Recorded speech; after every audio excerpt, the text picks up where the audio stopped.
This is Feminist Wellness, and I'm your host, nurse practitioner, functional medicine expert, and life coach, Victoria Albina. I'll show you how to get unstuck, drop the anxiety, perfectionism, and codependency so you can live from your beautiful heart. Welcome, my love. Let's get started. Hello, hello, my love. I hope this finds you doing so well. So, my darlings, today is the day of the week in which I generally create a podcast for you. And that is the theme for today.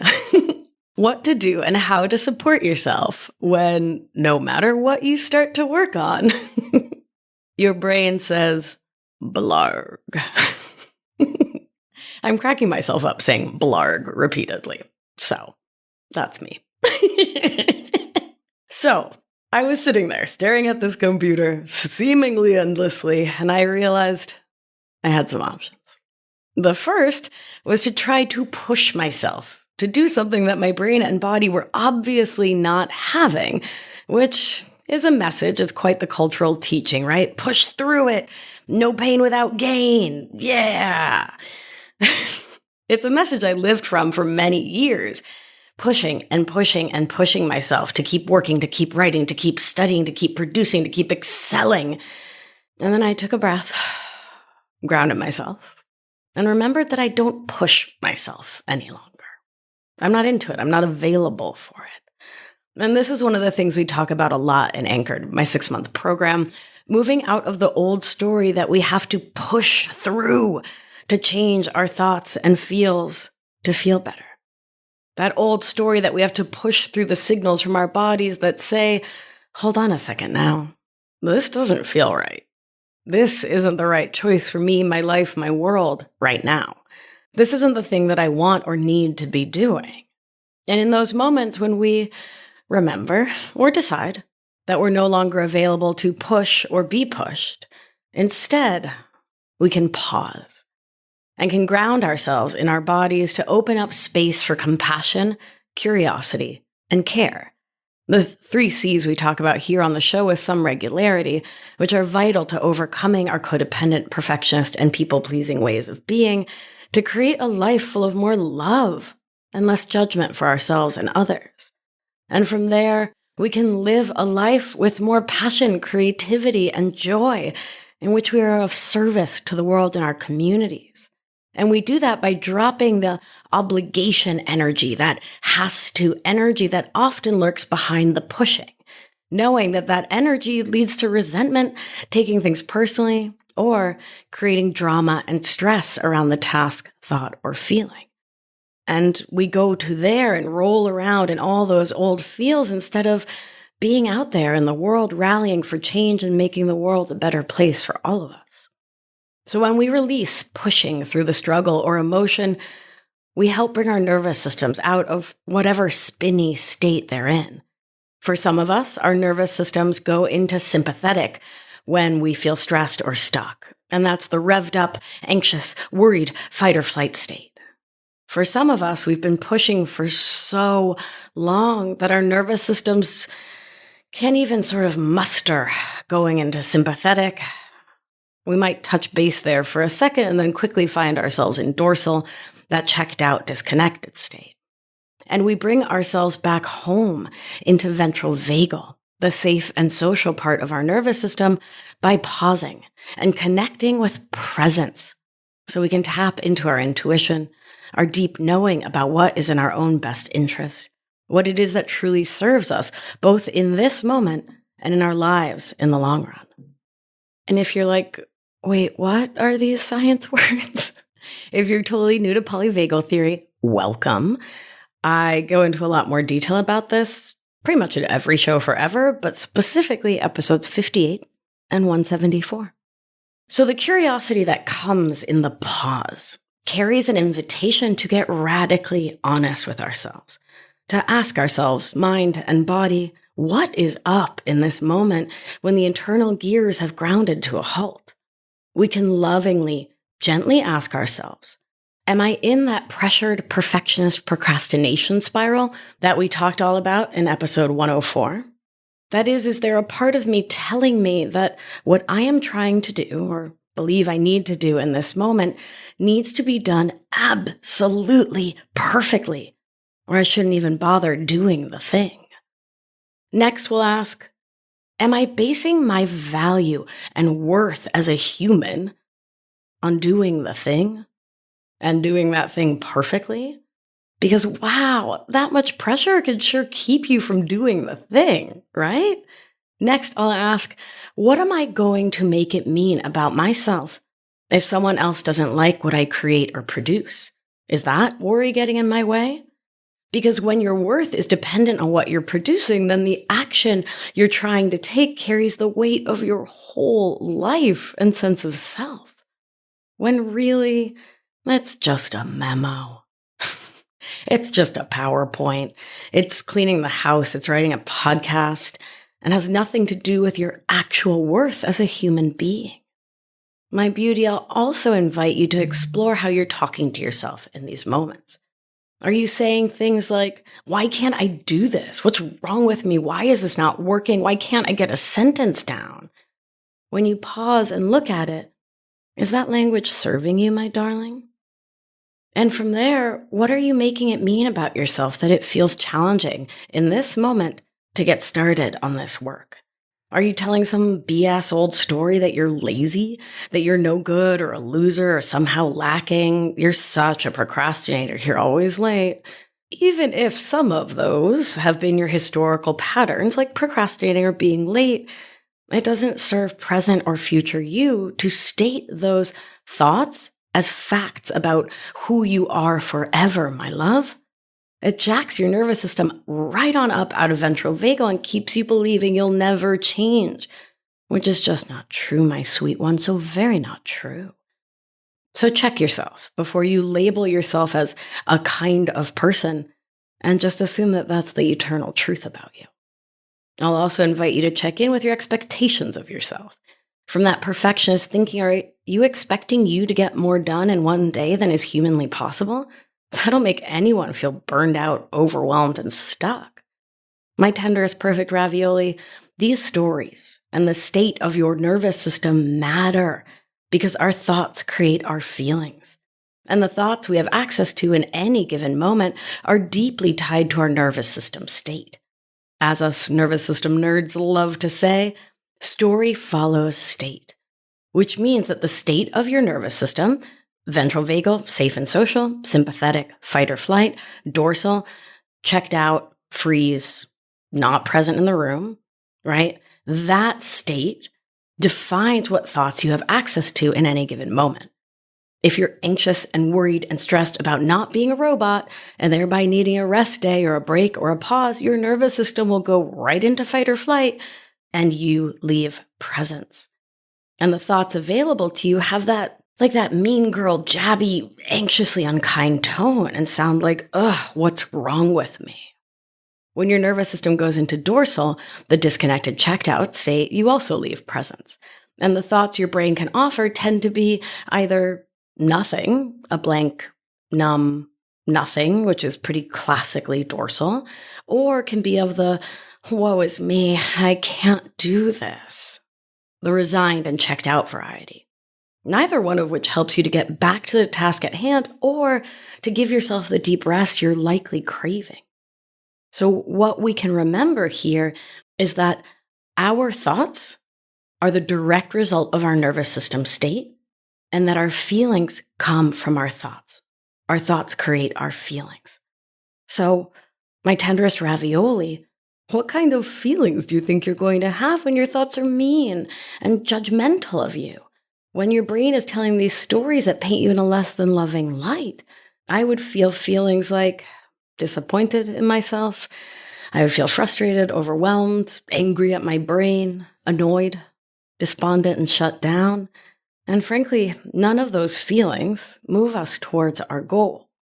The alternative to pushing through or spinning around in all these painful thoughts, which frankly does not get a word onto the page at all, is giving yourself a break. Pausing, grounding yourself, going for a walk, connecting with nature or your breath, choosing kinder or even neutral, factual thoughts about yourself like, Looks like my brain doesn't want to write right now, and that's okay, which can support you in coming back into ventral vagal, which is the state of presence from which magnificent things are possible. And sometimes what that deep inner wisdom is saying that maybe it's not the right time to get that thing done, that you need to attend to yourself in a different way to be able to do what your mind wants to do. Sometimes your nervous system is at or has exceeded your capacity to work. Sometimes, and this is part of what was up for me today, there are things on your mind and in your heart that you need to process somatically, which means through the body. And your body is focused on getting you to rest so that you can actually do the deeper emotional work that has nothing to do with writing a podcast or making a PowerPoint. So my darling, I'll offer you this. What would it feel like to just call it? To just decide that you've done enough for right now and that you're going to listen to your brain and your body when they say basta. That today is not the day you're going to get whatever it is that's on your list done, that today is in fact a beautiful day to rest. And for many of us, the thought of even saying this on like a Wednesday is mind-blowing because we're so used to taking care of everyone and everything in our worlds, to fixing everything, taking way too much onto our tiny shoulders. And the thought of giving ourselves a rest day likely hasn't even crossed your mind. Or what do I know? Maybe you're a championship rester. I almost said wrestler, but maybe you're a championship rester, in which case, good for you. That's phenomenal. But for those of us who have historically worked ourselves to the bone, kept going, right, in many cases to try to outrun our own thoughts and our own feelings, what would it feel like to decide that today is a day in which you can choose to honor your body in all its brilliance, and that you can choose with intention, if not to call the day, then at least to let yourself couch it for an hour? And we do that not in an attempt to buffer or escape your feelings, but rather because sometimes a human just needs a break because science. As small mammals, we need rest to change the internal channel so we can get back to presence, to shift the mind spin into a moment of calm that comes from deep breath. Listen, the way our neurons in our brains work is predicated on rest, which we need to be able to absorb new information, process memories, create new understanding, to get creative, and to find interesting new solutions in life, to shift our nervous system state, and to be able to do the thought work of choosing new thoughts and feels, new ways of relating in the world. And so instead of pushing through and taking endless action like a chicken with its head cut off, by allowing for rest, you can hold space to allow yourself to actually feel what you're feeling, so your emotions can move through and out instead of getting trapped in your tissues. Now, you know me, I'm a nurse practitioner, a nurse at my core. I'm always going to be realistic and practical. So sometimes we have deadlines, right? Sometimes other people have assigned us tasks because, we work somewhere, have an editor, and we really do need to take action to get the task done, lest we get made redundant. And then two, when someone comes at you with do it now energy and your body goes, blarg, the invitation is to pause and to not let someone else's urgency feel like an emergency in our bodies, which can also block us from doing what's needed because any action you take from that energy will create more of that same energy. Frantic begets frantic and will not lead to getting things done, much less getting things done well, much less to you feeling grounded and safe in your body in the short and long run. Also remember that pushing through rarely gets us anywhere when the body is screaming no. We take unaligned action from that pushing energy and end up half-assing a dozen tasks instead of full-assing the thing that really matters, because that get it all done at all costs to me and my body hustle energy not only drives ineffective action, it also strengthens that old neural groove that says, Something outside of me is way more important than me and the energetic and physical needs of my human body, which for those of us who were raised in codependent, perfectionist, and people-pleasing households was pretty much what we heard and saw modeled for us every day growing up. I want to make it clear, very, very clear, that there's no award that I've ever heard of for sitting at a desk for 10 hours and staring into the abyss. And when you believe that it's somehow laudable to force yourself to try to do things when you're getting the internal no, you keep yourself stuck and spinning. Meanwhile, through self-awareness, which sounds like, well, looks like my brain and body are telling me to pause right now, we can get to self-acceptance. This is the truth of what is right now. I'm getting a full body no, a signal to hit the brakes and pause, and that is okay.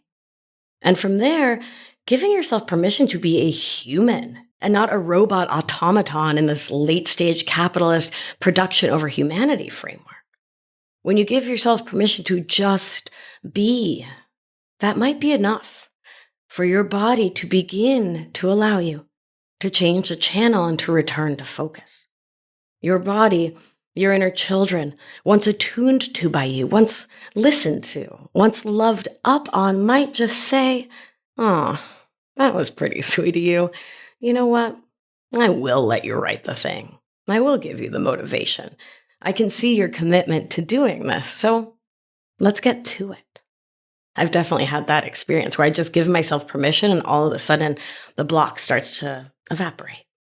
But if that's not enough, if concentration and focus continue to evade you and you don't have a work life where you feel you can just say, all right, I'm calling it, I'm taking the day, closing the computer and logging off, then I want to start by inviting you to ask yourself why that is. Stay with me here. Is it your internal narrative of perfectionism and people-pleasing taking the wheel? What are you making it mean about you as a human if you take the day off and rest? Whose emotions are you trying to manage with the choice to not take care of you? Your own? Someone else's? Are you trying to keep you from being mad at yourself by trying to take action? And remember the think, feel, act cycle. Actions will not create the feeling you're aiming for. We need aligned thoughts for that. Or are you trying to keep others from having thoughts about you or emotions around you like disappointment, frustration, annoyance, anger, etc.? Or is it maybe some of that, but also an external thing? Like, did your boss say, if this isn't on my desk by 5 p.m., you're fired? Or like imply that, right? It's usually not said explicitly, but we get the gist. In which case I'll ask you first, if that's a work environment that truly serves you and your wellness as a human, if there's no space for you to need a break. And if you're like, yeah, that's the truth. It is not a healthy work environment for me, but meanwhile, it's the job you have and you have kids and a dog and bills to pay. Most of us don't have the privilege of just saying, forget about it when we have work due. That's so real. And so if your current reality is that you do really need to get back to work now, I have some tools for you. Once again, you know, I love being practical. So the first is that I will invite you to make a list and do this from ventral vagal. While you're chill, happy, connected in with yourself, present, you're going to make a list of the things that are your go-tos when your brain says, oh, I am not having it right now. Things that are fun and enjoyable and can serve as a reset for you.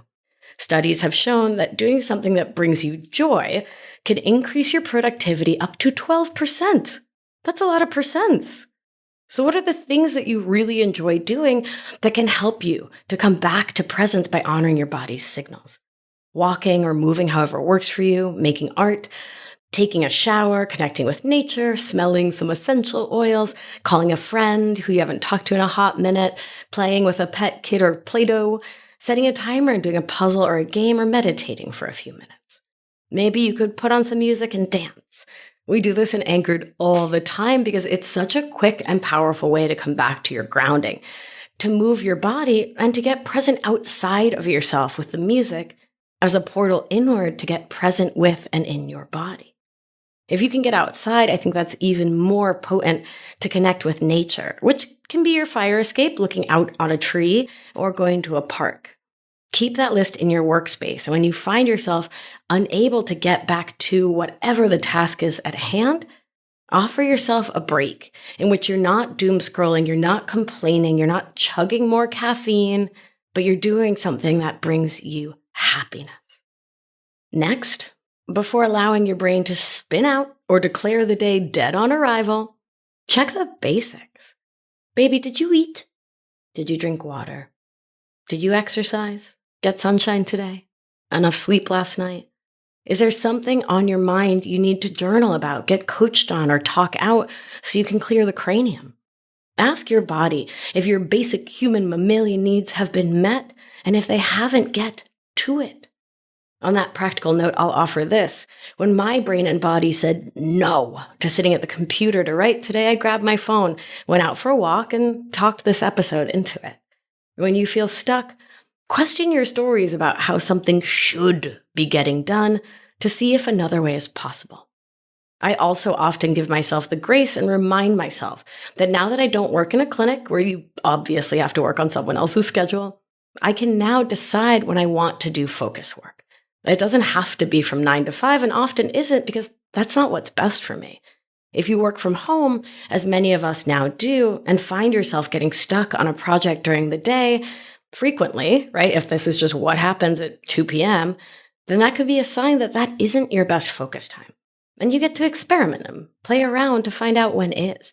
In the summer, it's from 6 to 10 a.m. for me, and then again at night. So I do non-work things like going for a hike or making art or gardening, seeing friends in the middle of the day, and rarely find myself staring at the computer screen with my brain going blarg when I work in my own optimal circadian rhythm.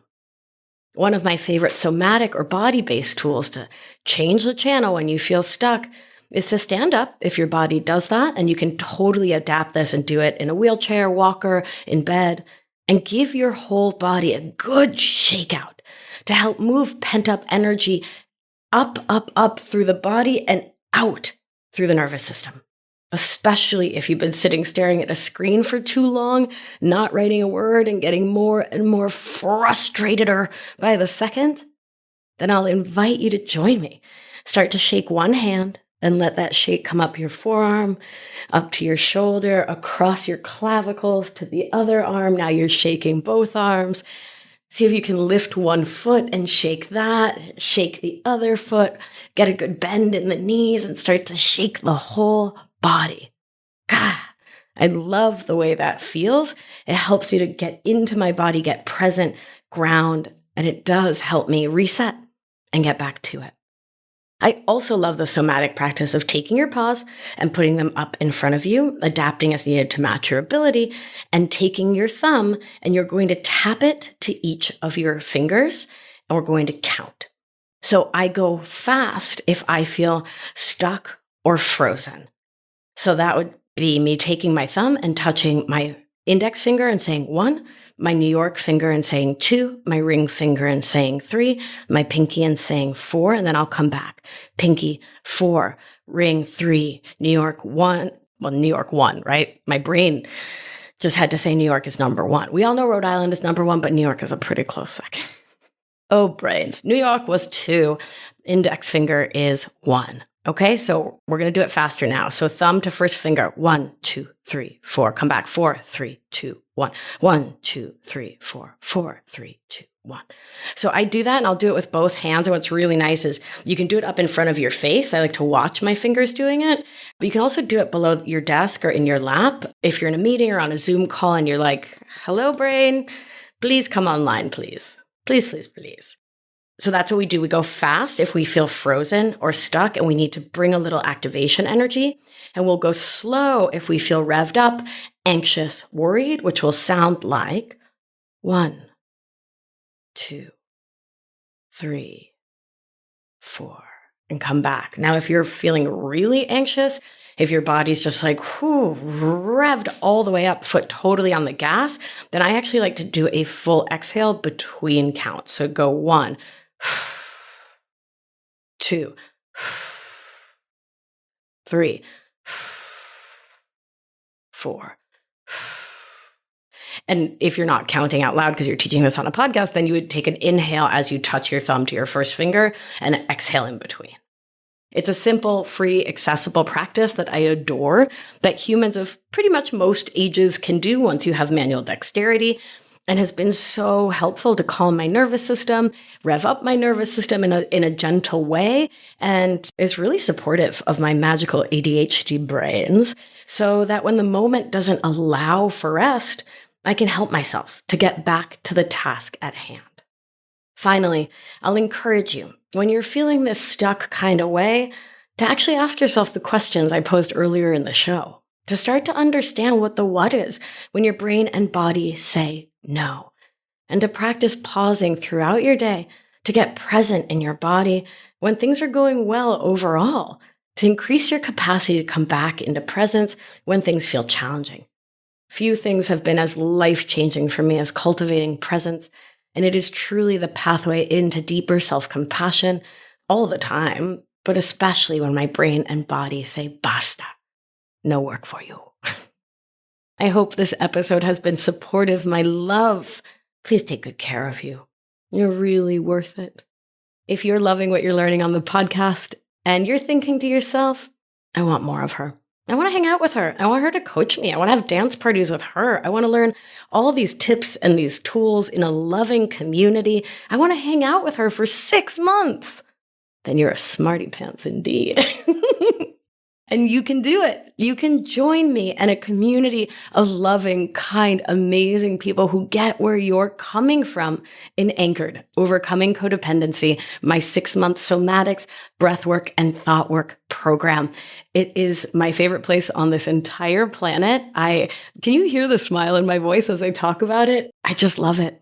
It is a dream come true to be with those amazing humans in Anchored who are so dedicated to their own growth and to supporting one another with love and care so we can all have a brighter, happier, healthier, more self-loving tomorrow.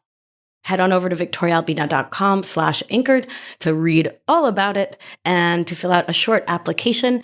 And then my team will reach out to offer you a call. What a delight. And we're starting soon and it's already filling up. It always does. It always sells out. So don't delay. If you've been interested, now's the time to join us, right? Don't let your brain say blarg. Go ahead and get that application in. All right, my beauties, let's do what we do. Gentle hand on your heart should you feel so moved. And remember, you are safe, you are held, you are loved. And when one of us heals, we help heal the world. Be well, my beauty. I'll talk to you soon. If you've been enjoying the show and learning a ton, it's time to apply it with my expert guidance so you can live life with intention without the anxiety, overwhelm, and resentment so you can get unstuck. You're not going to want to miss the opportunity to join my exclusive, intimate group coaching program. So head on over to victoriaalbina.com/masterclass to grab your seat now. See you there. It's going to be a good one.